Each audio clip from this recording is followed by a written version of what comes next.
Okay, so, update lang tayo 'no, dito sa ating G-Stocks, series, okay. So, dito sa inyong kaliwa, makikita niyo naka-login tayo sa ating GCash account, okay. Pupunta tayo sa invest, okay. And then pupunta tayo sa G-Stocks PH, okay, para tingnan yung ating, current, holdings dito sa Seartech, okay.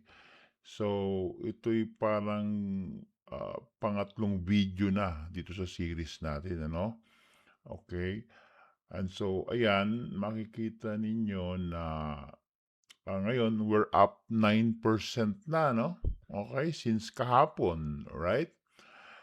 So makikita ninyo 'pag i-click natin yung orders, okay, and then completed, makikita nyo na saan ba yung completed. Kasi para makita sana yung history pala, history. Ayan. So, makikita natin na kung kailan tayo ang gusto ko lang ipakita dito kung kailan tayo nag-buy ng Seartech, okay? So, nag-buy tayo ng Seartech kahapon, August 18, okay? Ito 'yon, okay?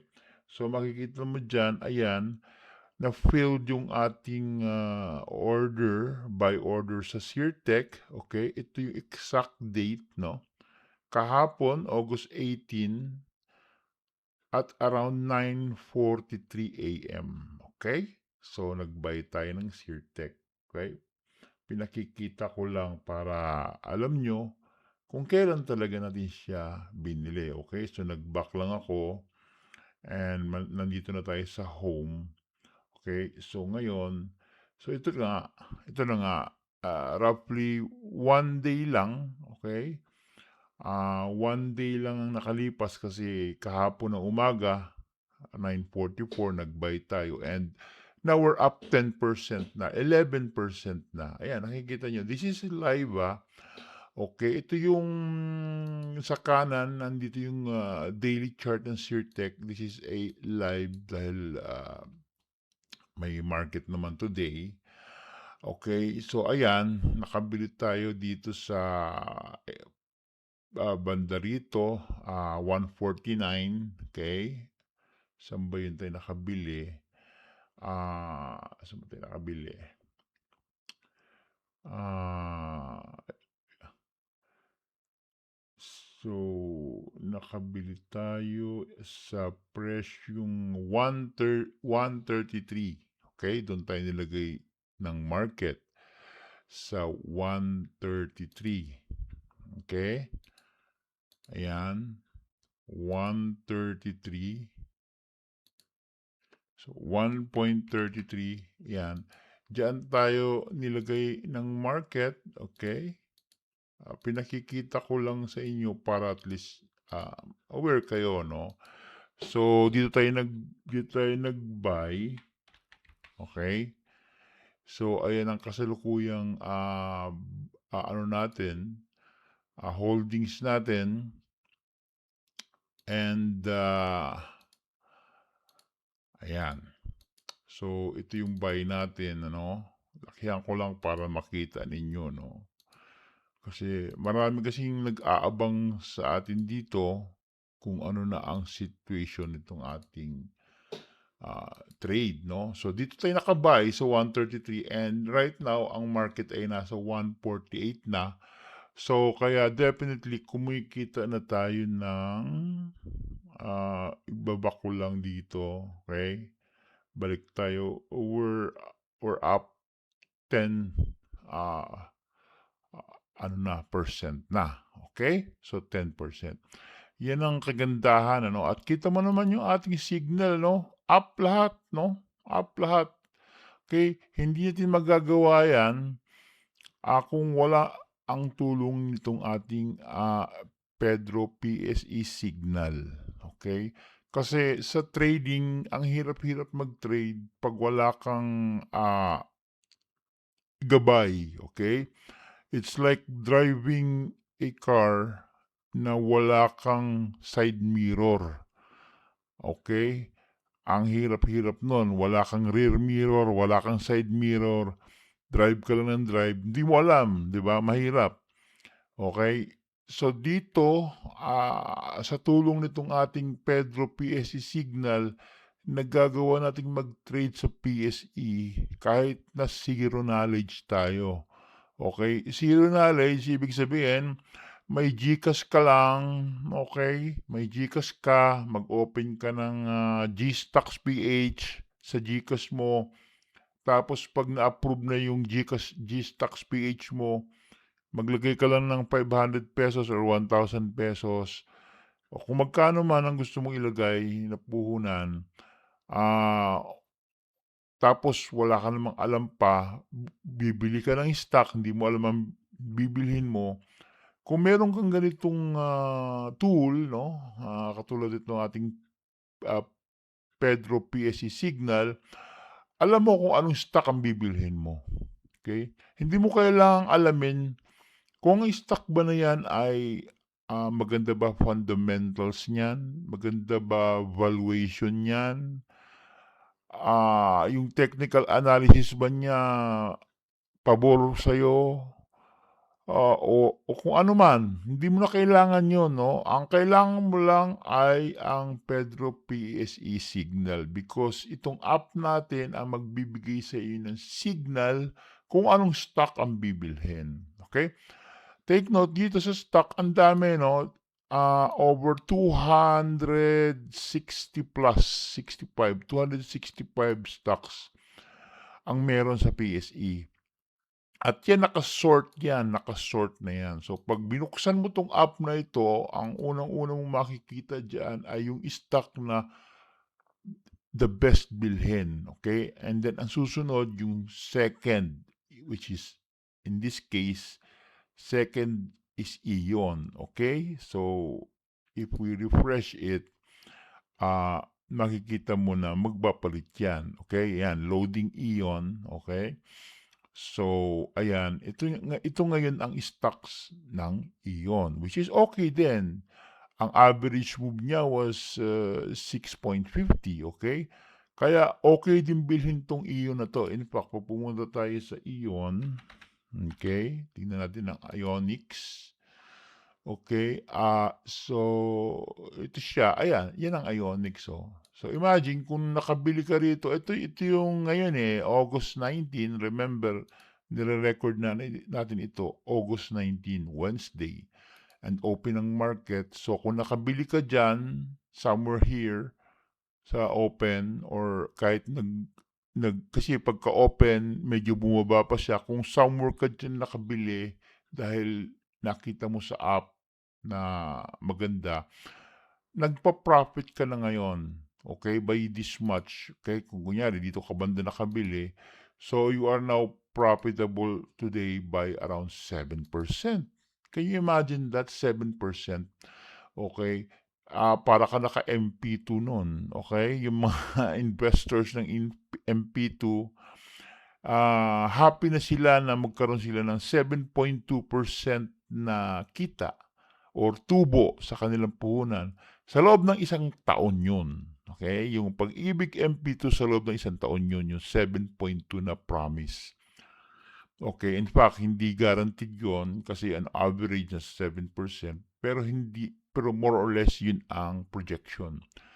At isang taon mong hihintayin yun. Pero dito, kung meron kang tool na katulad nitong ating PSE Signal, yung 7% no, kinita mo na in just a couple of hours. Kasi ngayon, today is updated, ayan, 2:15 PM. So, ilang oras lang, di ba?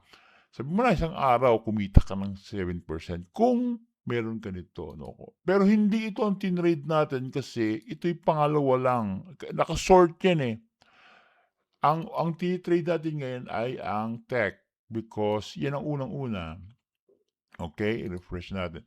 So, sabi ko nga sa yung previous video natin na i-close ko itong tech kapag sasabihin na ng Pedro Signal na sell na. Okay? Kasi ang style nito, dapat ang stock na bibilhin mo ay unang-una uptrend this month. Susunod, uptrend this week. Sumunod, uptrend today. Dapat yan ang criteria mo. Pag ang stock ay uptrend this month, active uptrend this week, and uptrend today, then bumili ka kasi sigurado kikita ka. Okay? Huwag mo nang isipin itong 4 hour, 2 hour kasi ito'y intraday, okay? Sa PSE naman kasi ang stock, ayan, nag-time out tayo. Ah, ah, sa PSE kasi 'di ba mabagal ang galawan diyan, so hindi masyadong importante itong intraday.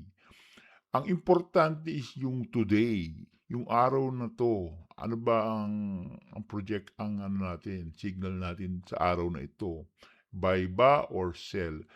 Of course, walang sell sa PSE 'no, nakikita ka. You can only sell kung kumikita ka na. Let's say nakabili ka sa mababa tapos isi-sell mo na sa mataas na halaga. Katulad nga nitong tech natin, pwede ko na 'tong i-sell ngayon kasi may kita na akong 10%. Yung 10% na yan guys, nakita natin sa tech. Okay? Ano yan, di hamak na malaki yan kung ikukumpara mo sa dividend investing. Okay? Time out na ako. Magla-login ulit ako para medyo kitang-kita nyo, no? So, okay, so nag-login lang ulit ako kasi nag-time out eh. Okay? So, punta ulit tayo sa Gstocks. Okay? Ayan. So again, kung wala ka pang Gstocks account, pero may GCash ka naman, pumunta ka lang sa invest, Gstocks, PH, tapos mag-apply ka lang. Okay? Kung first time mo, mag-apply ka lang, and after a couple of days, pag na-approve na yon, meron ka ng ganitong itsura na Gstocks PH. Then, isi-select mo lang yung broker mo. Ayan, and then mariredirected ka na doon sa iyong Gstocks account. Okay? Sa loob din ito ng Gstocks, no? Ng Gcash. Okay? So, ang maganda lang kasi dito, pag dito ka nag-trade sa Gcash, no, sa Gstocks, let's say kumita ka na. Okay, pag kumita ka na, yung investment wallet mo ba, ito kagaya niyan, Entech, Sirtech, kumita na tayo ng 10%. Halimbawa, sinel ko na yan. Yung kita ko mapupunta na yan dito sa ating investment wallet. And then pagka nasa investment wallet na yan, pagka kiklik mo itong cash in, okay, hindi ka naman magka-cash in kasi meron ka namang pera, ika-cash out mo, ikiklik mo lang itong cash out, okay? So pagka i-click mo yung cash out, sasabihin sa iyo kung ano lang ang pwede mong ma-cash out, okay? So it takes 2 business days, okay, bago ma-clear. For example, nag-sell na tayo, okay, nag-sell na tayo, and yung sinel natin ay nasa wallet na natin, bibilang lang tayo ng 2 business days and pwede na natin siyang i-cash out pabalik sa ating GCash account. And syempre, pag nasa GCash na yan, pera mo na yan, di ba? Alam mo na kung anong gagawin dun. Yun ang kagandahan dito, 2 days lang. Hindi kaya sa ibang mga brokers, it takes 4 days, no? Ito hindi naman ito ang hindi ito ang main account ko. Binuksan ko lang itong account na ito sa Gstocks para lang maipakita sa inyo yung possibility na pag may GCash account ka at gusto mo mag-trade sa stock market, very handy itong Gstocks PH, no? Hindi mo na kailangan magpunta sa ibang broker, automatic na sa GCash lang. So, hindi katulad sa ibang mga broker like sa call, Oo nga, makakapag-deposit ka using GCash pero hindi ka naman makakapag-withdraw using GCash. Either kukunin mo yung cheque sa opisina nila or ipapadala mo sa bangko mo. Eh, what if wala kang bangko? Hassle, di ba? So dito sa sa GCash, GStocks PH, kahit wala kang bangko, basta may GCash account ka, very handy. Okay? Wait ka lang ng 2 days, nasa GCash mo na yung pera. Okay? At sa tulong nitong ating PSE Signal, nakaka-timing ka. Okay, medyo nabawasan na 9%. Pero okay lang kasi up pa naman eh. Ang importante sa atin dito, kapag sinabi ng ating PSE Signal na today is buy, and this week is buy, and this month is buy, i-hold lang natin siya. Okay yan, bumabalik ko sa 1051, ano. So, kung minsan nakakatukso siyang i-sell, kasi 10% is 10%, di ba? Hindi mo kikitain sa dividend investment yan. Karamihan sa mga tao na nasa PSE, hindi naman sila nagtitrade, nag-i-invest sila. At nag-i-invest sila sa dividends. Okay, so ang problema kasi dun sa dividends, bibili ka ng stocks para lang sa dividend. Pero yung stock na yon hindi mo naman alam kung tumataas o bumababa. Kaya pag titingnan mo sa iyong portfolio, kulay pula siya.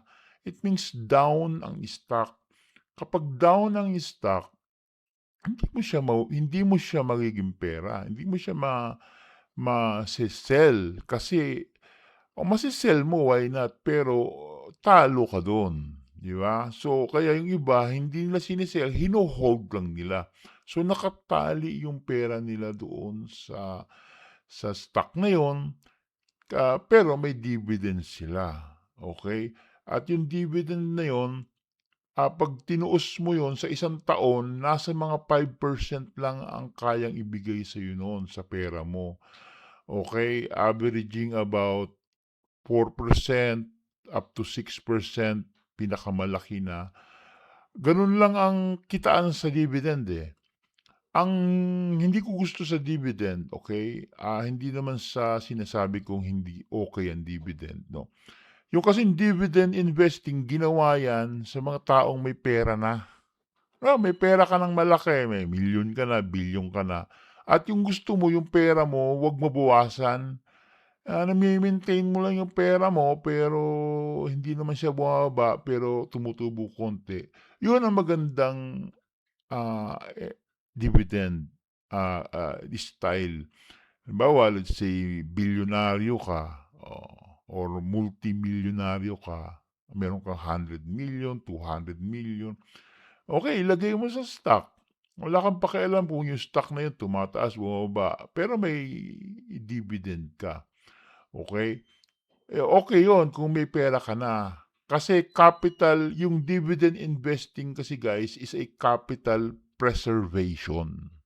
Okay? Pag sinabing capital preservation, yung capital mo, pinipreserve mo yon. Hindi yun dapat mabawasan. Yun ang essence ng dividend investing. Pero kung ikaw, typical na Pinoy ka na nagtatrabaho ka lang ng minimum lang kinikita mo, kung hindi ka pwede sa dividend investing kasi baka patay na kalabaw, hindi mo pa mapakinabangan yung kikitain mo sa dividend investing. Kasi pag maliit ang puhunan mo, maliit din ang dividends, di ba? Malaki puhunan mo, malaki dividends. So, ganun lang yon. So, kaya hindi ko ina-advise talaga na yung mga typical na mga ah, Pinoy ay mag-dividend investing. Dahil unang-una, maliit lang ang kita doon. Ang ini-encourage ko sila na mag-trade. Okay? Kasi pag nag-trade sila, katulad dito, ito ngayon, 12%, pinakita ko naman kanina, di ba? Inopen lang natin ito kahapon ng umaga. So ngayon, we are now up by 12%, di ba? So, yung 12% na yan, hindi mo kikitain sa dividend yan, eh, okey? Pero ito, yung pera mo kikita ng ganito kalaking halaga in just a couple of hours or days, 'di ba? So, yun ang kagandahan nito kung meron kang ganitong tools na uma-analyze sa'yo 'no. Of course, hindi ito financial advice, okey? Itong video na 'to hindi ito financial advice.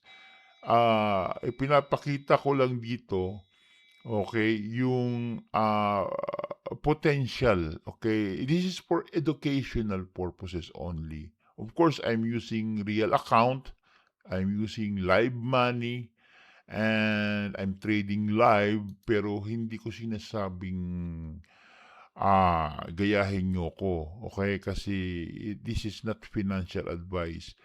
Pero kung nasa trading ka, alam mo naman ang risk, 'di ba? Very risky ang trading, pero kung meron kang, right tools, okay ang trading, okay. Kasi sabi ko nga, lagi ko sinasabi, trading is like driving a motorcycle, 'di ba? 'Pag nagda-drive ka ng motor, napakadelikado niyan, 'di ba? Kasi dalawa lang gulong niyan, eh. Kung hindi ka marunong mag-drive sigurado madidisgrasya ka. Gano'n din ang trading. Kung hindi ka marunong mag-drive, kung hindi ka marunong mag-trade, hindi ka kikita, okey? Pero katulad ng motor kung marunong kang mag-drive at maingat kang driver, defensive driver ka, makakarating ka sa pupuntahan mo ng walang problema. Gano'n din ang trading. Kapagka marunong kang mag-trade or may lalo-lalo na kung meron kang tamang right tools 'no, na katulad nitong Pedro PSE Signal, magagawa mong mag-profit sa trading. Okay? So ayan, we're up 11% na. 2 days pa lang 'yan guys, 2 days pa lang. So again, hindi ko muna 'to close kasi yung ating signal sinasabi buy pa naman. Okay. So, kapagka halimbawa kinabukasan sa next update ko sinabi ng app natin na, "Oops, sell na ang tech," then ise-sell ko na ito, kung ano man ang profit niyan. So, ngayon dahil buy pa naman, hold lang muna tayo, okay. And then once na-sell na natin ito, actually puwede kong i-sell 'to tapos pipili lang ulit ako tulad ng iba, maybe Ion. Kaya lang between Ion kasi i and Tech, mas prefer ko Tech kasi malaki ang range ng Tech nasa 10.3. Whereas yung Ion, yung Ionics nasa mga 6% lang. Pag click mo yung Ion, ayan, 6.5% lang ang average niya. Whereas the Tech, 10%. Kaya maganda Tech, no? Pero kung wala namang ibang options, di okay na rin yun kasi kung 6%, 'di ba? Ang importante kumikita yung iyong account, okay. So, 'yan lang muna yung update natin for today. Ah, kumbaga sa ano, mag-a-update naman ako lagi-lagi para ma-inform kayo 'no, dito sa ating trade. Ang purpose nito ay para maipakita sa inyo yung mga possibilities, okay. By the way, itong ating, Pedro PSE Signal ay meron 'tong 3 days trial version. So, puwede niyo itong subukan, free, okay. And then magagamit niyo ito for 3 days. Iniisip ko kung 3 days o gagawin kong 7 days or gagawin kong 1 month free, 'di ba? Depende kasi, pinag-iisipan ko pa lang 'yan, eh. Ang goal ko kasi dito na hopefully magamit niyo yung app natin, makapili kayo ng magandang stocks, kumita kayo. Kasi 'pag kumikita kayo, then meron na kayong, pang-subscribe dito, okay. Kasi this is a paid application. So, gusto ko yung the app pays for itself para hindi kayo nag-aabono, hindi kayo kumbaga yung ibabayad nyo sa subscription nito ay hindi manggagaling sa bulsa ninyo kundi manggagaling sa earnings ninyo 'no. So, Kung interesado kayo, i-message niyo lang ako 'no, ipo-post ko yung link dun ng ating Facebook account sa description ng video na ito, okay, at saka sa comment section para ma-access ninyo kung meron kayong mga tanong. Alright, so that's it for this video. I'll see you in the next one. Bye.